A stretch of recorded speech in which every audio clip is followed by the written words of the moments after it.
For this first move, you're going to take a yoga strap or even a belt and wrap it around your lower ribs, holding it in your arms. And for the first part of the move, you are going to pull on the right strap harder than the left strap and feel your chest rotating to the left. Keep your hips mostly still. Be sure that your nipples don't angle downward like this, because that will cause more of a hunch, and instead keep them slightly angled upward like this. Then go ahead, come back to center, and we go the other way, pulling more on the left strap, pulling it, and allowing that to turn your ribs to the right. And then ever so slightly lift your nipples towards the ceiling. Remember, your nipples are not on your lower back. Let's add in the legs so it becomes a really functional exercise. You are going to take a step forward with your right leg, just like you're walking, and then go ahead. You are going to pull on the strap with your left hand, rotate your ribs to the right, lift your nipples ever so slightly upward to the ceiling, and then come back to the center. Step forward with your left leg, pull on the right strap, feel your ribs rotating all the way to the left, and raise your nipples slightly up. Keep going so you get 8 steps in total. For this next one, begin with both of your arms up and out at shoulder height. And now take your right palm and flip the palm to face the floor. And then keep turning the palm now towards the back wall and winding it around and around and around so that your palm starts to roll forward, down, back, and your right shoulder will roll inward. Now, once your right shoulder is rolled inward and kind of pulled forward, you are going to twist your body very slightly towards the left once again. Don't let your nipples point downward. Rather, keep them forward and slightly lifted. And then take your left arm straight back behind you and reach with that left arm, creating this really great counter pull. Good. Now go ahead, relax your left arm by your side, turn your body to face forward, but keep your arm up, your right arm up, and flip your hand to the sky. This time flip it backward and keep turning the palm back to the back wall, and allow your right shoulder to rotate along with it, rolling the shoulder back kind of like a doorknob. And now take your right arm and reach it to the right, reach, and as you do so, allow your body to side bend ever so slightly to the right. Once again, be sure not to collapse in your chest so that your nipples are not collapsing inward and downward. Letting them point straight forward is perfect. No need to hyper arch in your back. And then repeat this from the start, doing it 6 times per arm. And if your arm gets tired, then let it rest and continue.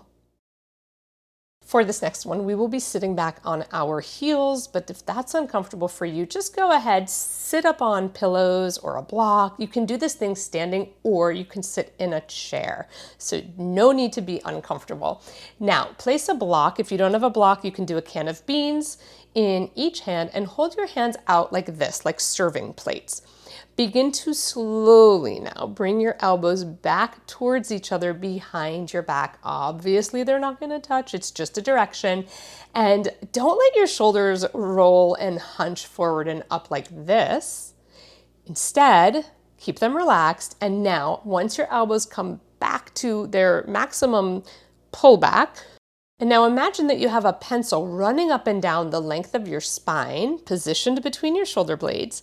And as your elbows are reaching for each other, you can feel how your shoulder blades wrap and squeeze that pencil, especially the lower part of your shoulder blades. Great. Once you've squeezed your elbows as far back as they will go comfortably, I want you to very lightly and gently take your pencil that you're squeezing and push it forward. Be sure you're not doing it in your lower back like this. Keep your lower back stable and push forward from your chest. Then go ahead, reset your elbows, reset your chest, and counteract that by bringing your hands closer together, rounding your back just for a moment. Do this 7 more times. For this last one, roll up your yoga mat into a tight, thin roll, less than a third of the way down the mat, or just roll up a towel, very thin roll, so it's not too high off the floor, just a little bit. Lie down over the roll now so that it is right beneath your ribs, like right behind your nipples. Grab a belt or a yoga strap and hold it in your hands above your head. Give it a light pull, so tug on the strap in each direction. As you are lying here, feel your ribs making contact to the roll, but not pushing down. So if you push your ribs into the roll, go ahead and try that. You're just going to add more tension to your upper body and your pelvic floor, reinforcing patterns that we are trying to repattern. Instead, create that contact, a light to medium contact with that roll. And what I want you to do is maintain that contact now as you reach your arms up and overhead, not touching the floor, just about in line with your ears. And once you arrive here, stay. You're going to take a big, huge expanse of breath into your rib cage, really expanding your rib cage. Feel that your abdominals are almost kind of sucking in and upward like a vacuum maybe as you expand your rib cage so much. Pause for a moment. At the top of that inhale, pause there, and your ribs will ever so slightly leave the roll now as you do that. And then go ahead, begin to exhale from your lower abdominals contracting inward. So if you don't do your lower abdominals, what's going to happen is your abdominals are going to push forward and up and out, and we don't want that. So you really feel your lower abdominals contracting inward. If you are bearing down into your pelvic floor, pushing your stomach up, it is a learning curve. It takes time. Just keep practicing so that you get it. And then you reset your arms by bringing them back to where you started and do that 7 more times.